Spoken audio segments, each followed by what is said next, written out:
Hi everyone, I'm Dawn Viola for chef2chef.net, and today's segment is all about pie dough. Traditional pie dough is called Pâte Brisée, and it really only has 4 ingredients traditionally, the French way, and that is flour, fat, salt, and water. Now American versions of that add a little bit of sugar and sometimes an acid as well, and we'll talk about that in just a minute. So in my bowl I have 1.5 cups of flour, and I also have a little bit of sugar. I have 2 tablespoons of sugar, and I have 1 teaspoon of salt. So I'm going to add butter to this, and we'll talk about fats. In pie dough, in Pâte Brisée, traditionally butter is used, but you can also use lard, which is made from animal fat, and you can also use vegetable shortening, which is a hydrogenated vegetable oil. I prefer all butter. I think it tastes better and it gives you a nice flaky texture. So one of the most important tools that I'm going to be using is a pastry cutter or pastry blender.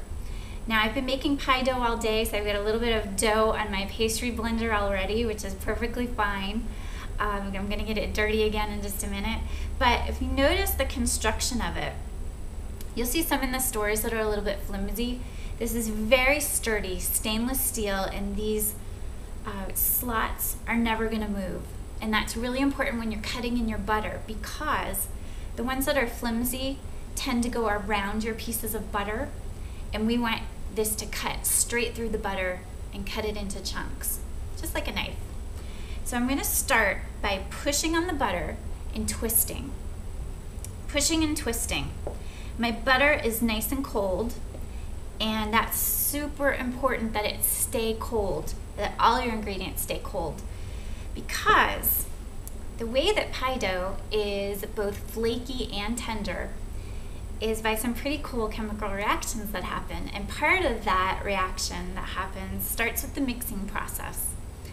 And by keeping your chunks of butter cold and your chunks of butter in varying sizes, and we'll talk about that as well as I'm mixing this, you're going to create little pockets of air and steam is going to escape, and that's going to give you your flaky texture in the oven. Alright, so let's talk about the sizes of butter.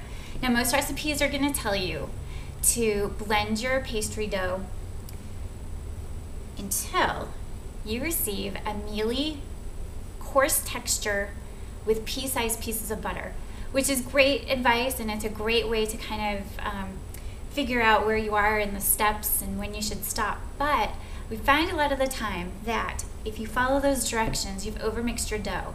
So right now I'm going to stop, and you can see I've got some pretty large chunks of butter, and they're too large actually right now. But we have water to add to this, and as we add water, we need to mix. And when we mix more, we have a tendency to over-mix the dough and overwork the dough, which makes it tough. So stopping at this stage and adding your water is going to ensure that your dough is flaky.